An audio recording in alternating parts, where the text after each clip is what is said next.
Growing up on the West Coast was the best experience a kid could ever ask for. The weather is just phenomenal. I'm biased. I think it's the best place to grow up in the world. A lot of times in the inner city, you can kind of get wrapped up and caught up in negative things and being in the wrong crowds. But my support system, they kept me on paths to doing pretty positive and good things. My mom was born in Queens. She moved to California around the age of 12 or 13. My dad, they grew up in South Central LA. Didn't go to college, but he ended up being an entrepreneur and opened up his own dog kennel. My mom, she just worked at my old elementary school. She was a cook there, and she did that until I got drafted.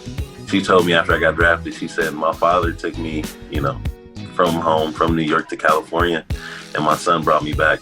I thought it was pretty cool, pretty awesome, and to see her roots and where she comes from, it's been a phenomenal experience, and I love it. I mean, it's my second home. I always tell everybody, LA, New York is like 1A and 1B. I mean, you can't do any better or get any better than that.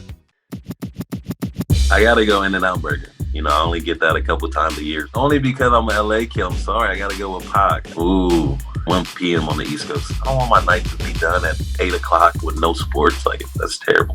I would have to go with the subway with this one. I like New York traffic better. You can admire like all the beautiful buildings. I think I'm gonna pass on that one. I have to go Seinfeld. He supports us. Why not support him, I gotta go Coney Island. You know what I'm saying? Coney Island is legit. Jimmy Kimmel. Sorry, Jimmy Fallon. I think, is it too late to pass?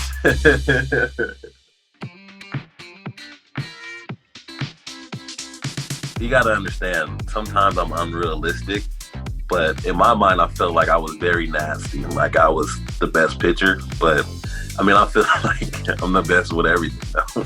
Dom Schmidt's pitcher. I don't want to say I was a pitcher. I was more like a thrower. Max Effort, a little bit wild at times. Just try to blow fastballs by guys. I had terrible breaking balls, but just absolutely dominant. That's it. Scatter report. Dom Smith, catcher. Plus receiving. Can get lazy at times because he relies on picking the ball. Plus arm by 1A pop time. Will back pick to third. Will back pick to first. Bottom line, absolutely dominant. I get in Brody's ear and I'm telling him, like, hey, if you need a couple innings back there, I'm your guy, even though I don't catch. But in my mind, I feel like I can catch. I'm nasty back there. I got a couple. They call me Damo in the minor leagues. They started calling me the medium hurt. Well, at first it was the big hurt because I was like 260, but then I still wasn't as big as Frank Thomas. So they kind of slimmed it down, went from that to the big ticket because I was a first rounder and, I was big. But over the last couple of years, the team has been going with some zoo names and animal names. Me and JD, we went to the New York Zoo last year and, we wanted to check out a couple bears because we obviously had the polar bear. They started calling me the Sloth bear. There he is. There he is. Yes, go, baby. The tired look and the facial features is a little bit, it doesn't look like a grizzly or like a golden bear. It's just going around the clubhouse a little bit. So I guess I got to just wear it. Coming up, I've always had that chip on my shoulder. I was always kind of counted out. I went to big time showcases. I went to USA Baseball. I kind of got sent home and stuff like that. So I've always just wanted to prove everybody wrong. When I first got called up, obviously, 2017, it's your first time up there. You kind of get your teeth knocked in and you don't know if you belong. You don't know what's going to happen. So you kind of get down on yourself and you feel like you don't belong. Just those negative thoughts those are huge. And once you start talking negative, you start believing it and you start doing negative things. And a lot of times you can just try to point the finger or make excuses and stuff like that. And that just wasn't the route I wanted to take. And I just wanted to motivate myself.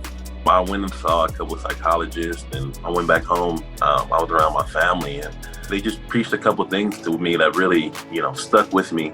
They just got my confidence at an all-time high. And I think at the end of the day, to be successful in this league is obviously you have to put in the work, the skill, the routine, but you have to be confident out there. And that's something that I lacked when I first got to the big leagues. So I think it was once I changed my mentality to more of a positive outlook and more of that confident that you don't care who's on the mound. You prepared, you put in the work and you're going to do damage. And I mean, I feel like that's what, changed my whole life, and just kind of light that fire, inside of me to just show the world what I can do, what I'm capable of doing, and just the type of person and player I am.